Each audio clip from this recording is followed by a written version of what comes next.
presentations. We move on to the consent calendar. Is there anyone who would like to remove an item from the consent calendar? Right, nothing. And is there a motion to approve the consent calendar? So moved. We have a motion. Is there a second? Second. Motion and a second. Motion carries 5-0. Reports and staff communications, page 21 in our packets. City Manager. Thank you, Mayor Lawrence, members of the council. So with our bids due back here in the next couple of weeks for our water capital improvement project, the approximately $11 million water infrastructure improvement project, what we were recently informed of that due to the state's financing process, we could expect extended delays between the billing or the actual construction work and the billing from the contractor, and then also reimbursement from the state. And the state also will not find specifically for the reimbursement. However, they expect it, all things being normal, to be able to begin in August. So construction would start to occur well before then. So we are going to be looking at some different cash flow lending and borrowing, which comes with an added expense that would not be reimbursed by the state. So we'll be coming back with an agenda item related to that at some point in the future as we move that particular project forward. Staff did meet with county officials just this morning to discuss a county-wide sales tax for roads and their proposal. Heard some feedback from the city, from staff regarding that. And then they're certainly looking and interested in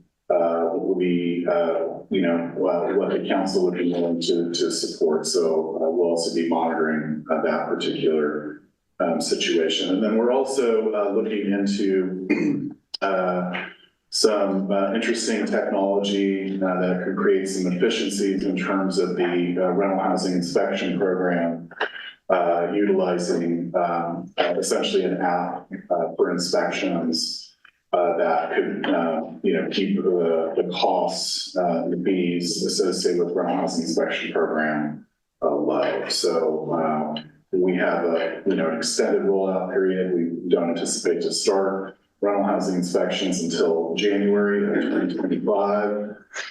So we're kind of exploring this option as kind of a unique approach towards the rental housing inspection program. And I believe that the Measure Z application that the police department submitted is still alive, and maybe the chief can comment on that next. But a couple of items coming up here this week. Tomorrow, Wednesday, is the Nuisance Advisory Committee meeting here at 3 o'clock. Here in the council chambers, and then there's also our traffic committee meeting, which is also at 3 o'clock, but that's on Thursday of this week. So with that, unless there's any questions for me, I'm happy to return it back to the mayor. Thank you, City Manager. Mayor Wilson? No questions. Thank you. No. Member Orr? No. Member Wilson? Okay, and as far as Measure Z, Chief, I've heard that we have a decent chance, but have you heard anything? I have not heard as far as the results we did. Last week, presented our case in front of the Measure Z committee. They ended at 4 o'clock and they had not made a decision at that time. And so they're supposed to come back this Thursday to tally them. And that's for our records clerk position. Right. Okay. Thank you. Keep us up to date. Okay, we'll close our reports and move on to special call items. Taxpayer Deception, aka Taxpayer Protection and Accountability Act, page 26 in our packet. City Manager. Thank you, Mayor Barnes. So I recently was able to attend the League of California Cities City Managers Conference, and really what the central focus of that particular conference is a tax measure or a ballot measure, a proposal called the Taxpayer Protection and Accountability Act, which the League of California Cities is calling the Taxpayer Deception Act. I previously worked alongside with CSAC, California State Association of Counties, and the League of California Cities for a very long time, and I've never seen either organization be this adamant about the need to oppose this particular measure. As the council is aware, every couple of decades there are ballot measures statewide put on the ballot statewide that constrain local government's ability to conduct finance operations, revenue raising, and that sort of thing, and limit local control. So if you recall, one of the kind of core central tenets of the League of California Cities is to preserve local control. So that's the control of the city council, that is the control of the voters in the city in order to determine these matters. There are a number of impacts from the Taxpayer Protection and Accountability Act. We'll start with fees and charges.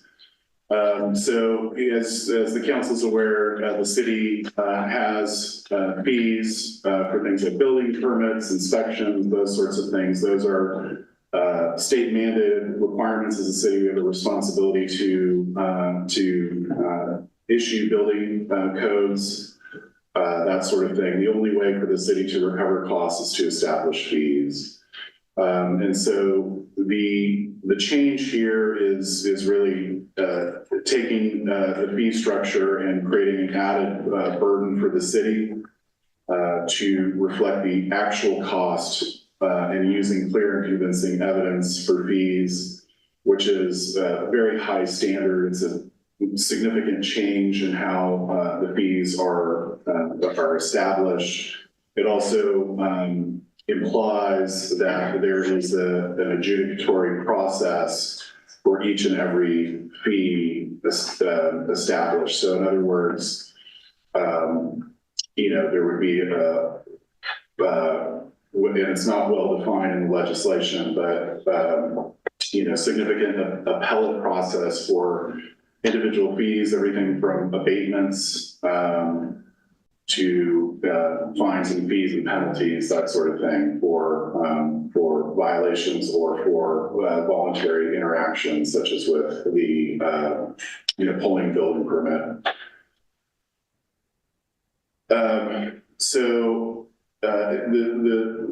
The legislation is also very unclear in terms of how this is administered, and so we can expect, just as with Proposition 13 in the 70s, there'll be a series of court decisions and a lot of additional funding spent on attorneys to kind of adjudicate this. And with Prop 13, that took decades and is still potentially ongoing to kind of iron out some of these differences. The other significant impact, specifically, that dramatically impacts Dell itself, is that tax measures passed after January 1st of 2022 would be invalidated unless that they had a sunset date on them. So the council may recall back in 2014, voters passed Measure U, 1% sales tax. That was a 5-year sunset. Measure J was passed in 2018 with a 5-year sunset. And part of the problem that the council had and difficulty was doing long-range projections of how can we staff up the police department, how can we do projections when we don't know if this revenue stream is going to be available.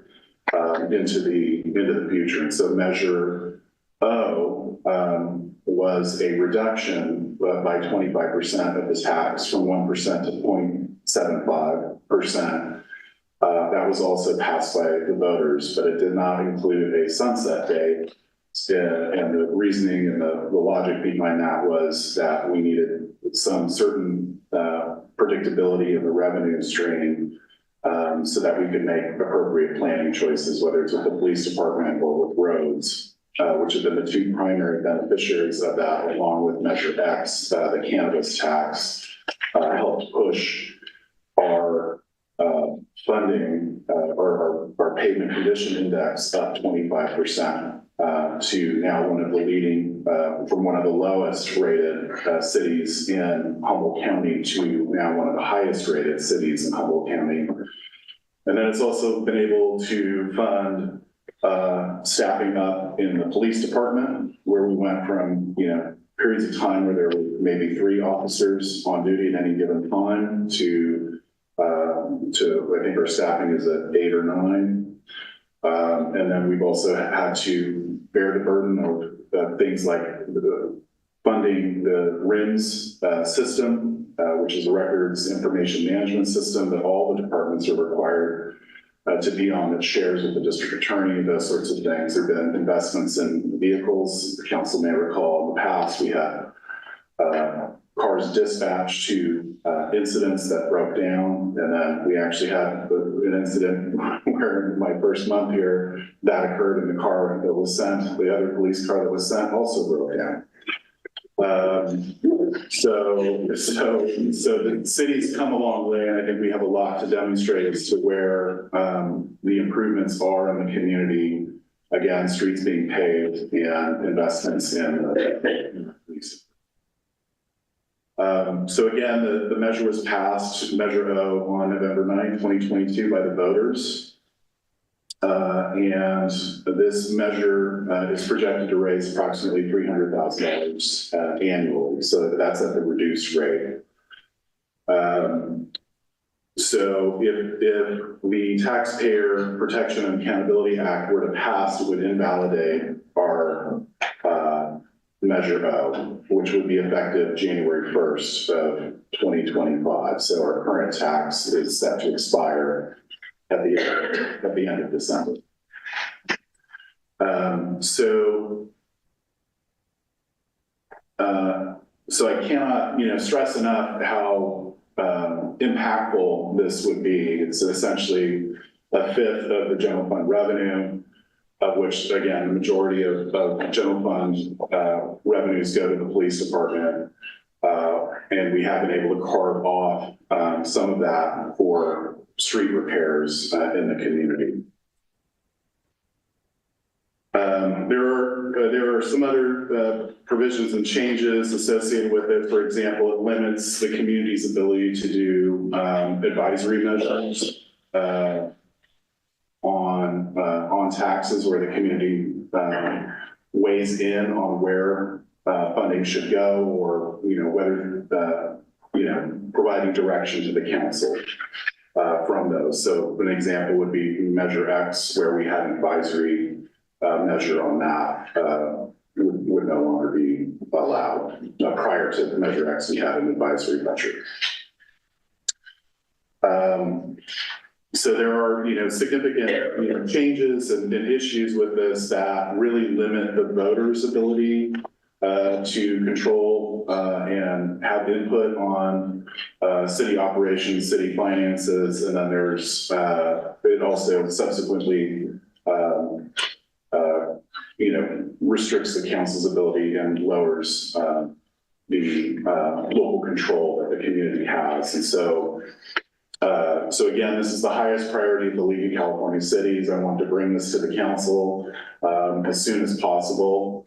I don't have a letter of opposition or a resolution attached to this agenda, but I'm looking to see if there's any questions that we may be able to answer or answer at a future date and bring. And what we're asking for is that the council give direction to staff to go ahead and issue another agenda item with that official position statement. So Thank you. Thank you, City Manager. And so we never, we were both under the impression that we had already done a letter of opposition for this. We have not, as a city. No, that's something. I It don't, was something else. it might have been something else. Okay. Okay. 'Cause, that was a question at the league meeting. And there were 7 cities that did, and we were feeling pretty like we were. No, I was saying, there was something else Yeah. though that we had jumped on board with, but it was county, yeah, okay, Yeah. I know. So, I will check back in but- to double check. Okay, I think, that it is, like, one of the most important things we have on our calendar right now to deal with is this. I have talking points that the league has provided that I will make copies of and give to everyone who can talk about it. I meant to bring them, I forgot, but, that everyone can look at. There's talking points,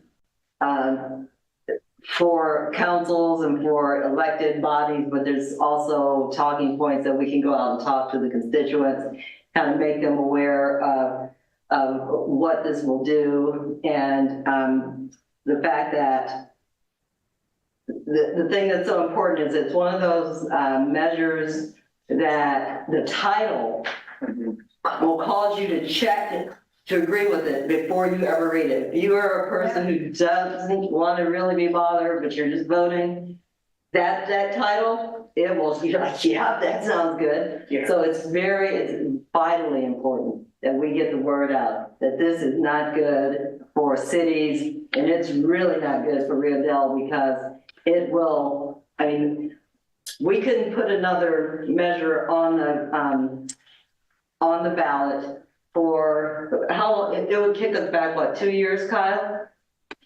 Yeah, so if it passed and then subsequently the sales tax wasn't being generated January of 2025, we would have to wait to resubmit it to the voters in November of 2026. So realistically, and then there's also the implementation time period after the ballot. Yeah. So realistically, it's 2 years and $600,000, hit to the general fund, assuming that it's passed in 2026. Thank you. I was just gonna ask for talking points because I'm in favor of opposing. I'm ready to oppose it. Let's do it. Yeah. You're right. Councilman. Yeah, Grayson. I'm in favor of, I want to ask a question, but Okay. yeah, I'm in favor of opposing it, yeah. I'm just not clear on your opposing how the state's doing this. But go ahead with what you. No, it's just if you have a question, go. When it says that the voters can't, the local, as I understand the local voters, who's taking over what the local voters will be doing? Is it the state getting their hand in here some more? Yeah, so this item is a voter initiative. So has been created by a group called the California Business Roundtable, which is a collection of essentially, California-based corporations that are, interested in pushing this forward. So it's similar to Measure A in a sense where, they were able to raise enough signatures and get something on the ballot that then, creates a law and amends the Constitution in a way that the legislature cannot, just amend it. It has to go back to the voters. And so it becomes kind of this straitjacket that provides no flexibility. And again, it's going to spend decades in the courts. The big winners will be attorneys for working this out over time, the details of the language. And, they'll end up eventually in the Supreme Court, potentially subsequent ballot measures as the court approves things that certain people don't believe is the appropriate interpretation of the text.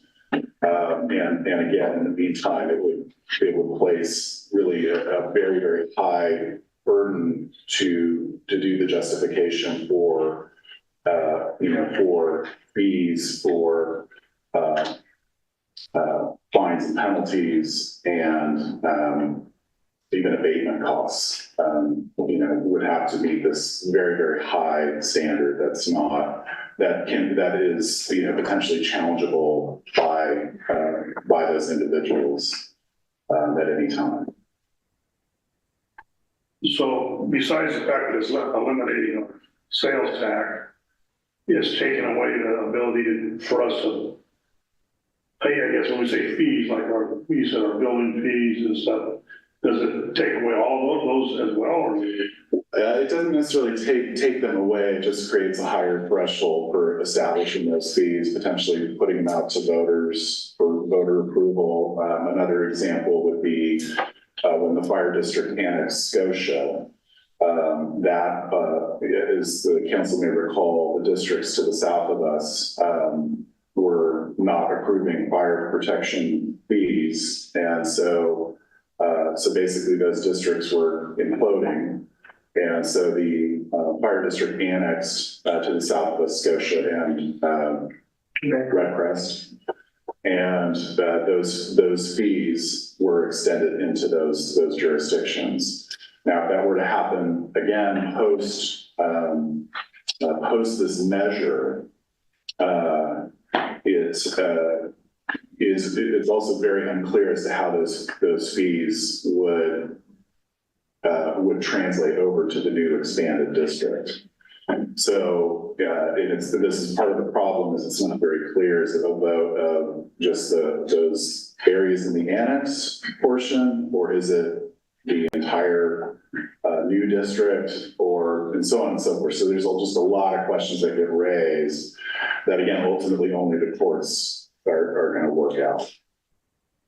Also, it's just increasing, if I'm hearing this right, they're just increasing a layer of bureaucracy on top of what we already have. Yeah, so that we have to litigate in order to get it right. As you can imagine, if we have to end up litigating each and every fee or abatement issue, the cost dramatically escalates and really grinds those gears to a halt.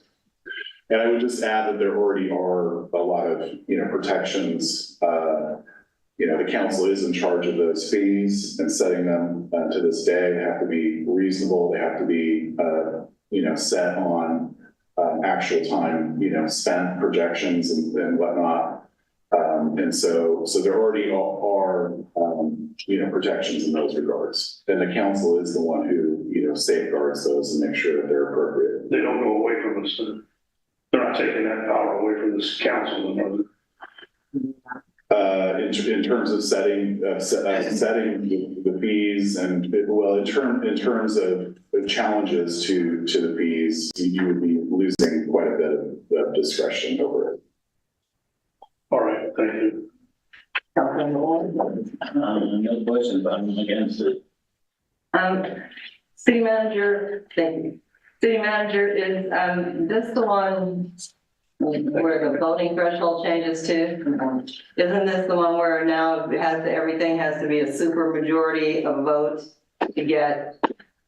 I'm pretty sure, isn't it? I think it is. Sure, so the vote to pass this is 50+1. Yeah. If it passes, everything that we do after that will be a supermajority. Yeah, it's the state legislature has also proposed a voter initiative that would not allow a ballot proposition that's only passed by 50%+1 to then set a higher threshold for future votes. So if you want to set the threshold, what the legislature is saying is, well, then you need to also achieve that very threshold. Your ballot measure needs to achieve that very threshold itself. And is that already on the ballot, or? It will be on the ballot. So both of those things will be on the ballot. There's two different measures. They will both be on the ballot.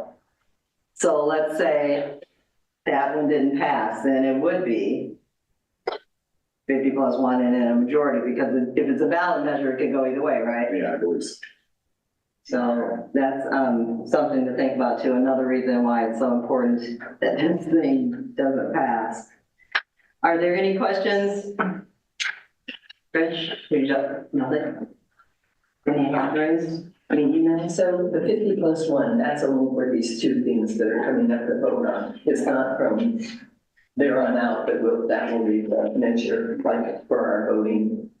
No, not for every, it's about Just for this tax measures, but I think what'll happen is if something is on the ballot, a tax measure, a measure J or measure O, whatever, then it'll be a supermajority has to pass it, even though to get to that point, it only took 50+1 to say that. So it's just not, no. It's not good. Okay, so this was informational, yes?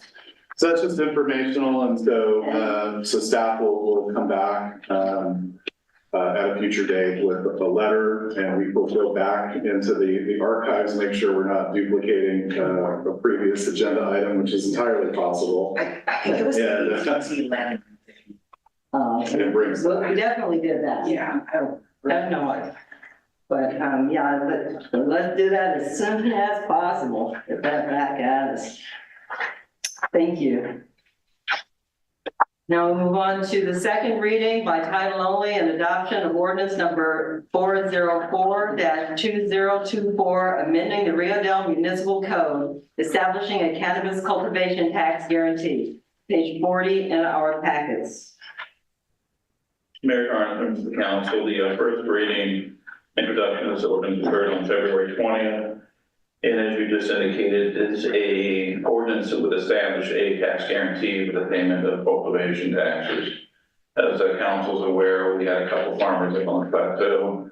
The past 2 years, who had difficulty in paying their taxes. Ultimately, they were paid, but we still have a concern of what we call a grow and go concept. And we want to ensure that we get paid by those farmers, and specifically the farmers that are on the Dinsmore Plateau. The ones that we have with the Eel River side, the Humboldt Business Park, they have actually been spot on every time their taxes were due. So basically what this ordinance does, it allows the city to establish a tool that allows us to require either a surety bond, a deposit in escrow, or a letter of credit from a bank, basically guaranteeing that the taxes will be paid at the end of the year. The city attorney did have a couple changes to the ordinance. They were insignificant in nature. We did incorporate those changes. So as the ordinance is presented in your packet, which is on page 42, it is in its final format to be adopted tonight, should your council choose to do so. With that, if there's any questions, I'd be more than happy to answer them.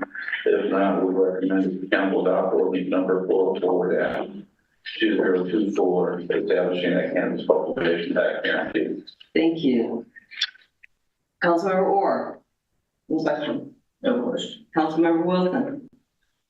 So I think it's a good idea, though, I mean, to get the guarantees. So, Thank you, Councilmember Woodall. No. Mayor Pro Tem. No questions. And so the only changes are the little red ones in the back, where you just change the title. Variance is different changes. Yeah. Yeah, variance. Not gonna do it. Like that. Any hands raised? Any emails? Any questions? The two people? The two people? Is there a motion to approve and adopt ordinance number 404-2024? So moved. We have a second? Second. We have a motion and a second? Motion carries 5-0. Council communications. Mayor Pro Tem. Okay, taking a big deep breath. Watch your mailboxes for the, around town for the April version of the Chamber of Commerce newsletter.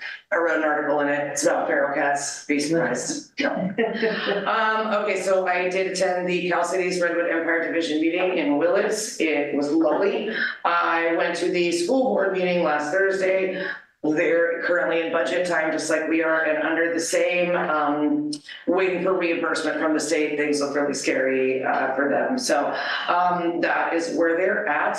I attended the Community Resource Center volunteer fair mixer thing, and it was really nice. We have several local organizations, either in Rio Dell or, you know, close by, that are really seeking volunteers and would like to be a presence in this community. So I did collect some names, but if anybody listening or attending this meeting says, hey, I got an extra hour a week, let me know, I'll put you to work.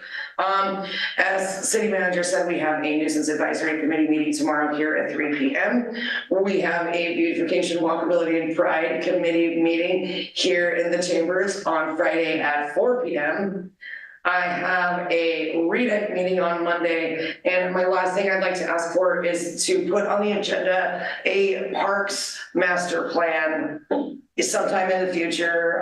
You know, it's not a huge hurry, and I know that, well, we don't have any parks, so I don't need a master plan, but if we don't have a master plan, we're never gonna have any parks. So I would like to, you know, go ahead and start whatever work it takes to get a parks master plan on the books for the city of Greenville. And that's it for me. Thank you. Is everyone in agreement and her with wanting to do that? Or ask her questions? Okay, yeah, I'm in agreement. Okay. You have any questions for Councilmember Byrne? No? Okay. Oh, let's say, I just meant regarding regarding the park plan, master plan. We got it? Okay, all right. So can you at some point put that on an agenda, please? Thank you. Councilmember Wallace. I also went to the emergency preparedness class put on by Blue Lake Casino, and it was really nice. And even though you know a lot about it, the things you should do, sometimes you need a little nudge to get it going, and that it was really nice. And Sarah from the Resource Center said it was really nice on Sunday too for the Spanish speaking people. Later this month, they're going to have a food truck eatery on the last Friday, which would be 3/31 at the volunteer fire department, and there's a fundraiser for the fire And department. that's in March. Yeah. Oh. So they're going to put food trucks there. I think it'd be the 29th, won't it? Huh? Can you say the 31st or the 29th? I don't know, when I looked at my thing on the phone, I thought it said, 3/31? yeah. Oh, we'll check. Okay. Okay, we're also on the Resource Center with the fire department is also going to have an Easter egg hunt on Saturday, March 30th at 10 a.m. in the morning. So I hope a lot of people will come with their kids because it should be nice. They're going to have the Easter bunny there. And I will miss the first meeting next month. I'll be out of town. Okay, thank you. Councilmember Wallace? I have an HCOG meeting on Thursday, and other than that, nothing else. Thank you. Councilmember Wilson? yeah, I have an RCEA meeting next Thursday, is the monthly meeting. But also on note, whether or not you saw it in the Las Coast Outpost or the Redhead and Black, one of the two. Yeah. The director, Matthew Marshall of RCEA, has submitted his resignation effective, his last day will be the third, whatever the last day of working day of March is. The 31st is Sunday or something. Anyway, he's resigning, which is a big loss to RCEA for his time in there, his knowledge. Is it 15 years or something? I think he's 15. He's been there as long as, I was there years ago and then left and he came back. But he's been there, I think, just about the creation of the whole time. So, as they stated in the article, the business, RCEA is pretty stable and has a good staff. It's just that we have to go through this procedure of hiring another ED, which is always, HWMA took the better part of 3 years to do that. And this one may be more complicated and you don't know what you're getting. It's a lot more technical. So it is what it is. Just want to make that. Thank you. You're right, Kevin. That's not the date. I just looked it up, so I wanted to mention that, so. What's the date? That's down there. So what's the date? May 30th. Oh, May Okay. 30th. Yeah. May 31st, no, I got it, it's on Facebook. Yeah. Okay. May 31st, Friday, Well, we'll remind you. 5:30 to 8:30, okay. I don't want to miss the food. No. And, okay, and there's an invitation to the mayor and the city council from the League of Women Voters to come to their State of the Community on Friday, April 19th. I will copy it and put one in everyone's basket and they would like to go. Yes, Papa Karen. I have League of California Cities Policy Committee meetings Thursday and Friday of this week. And that's all I have. Is there a motion to adjourn? So moved. Have a motion.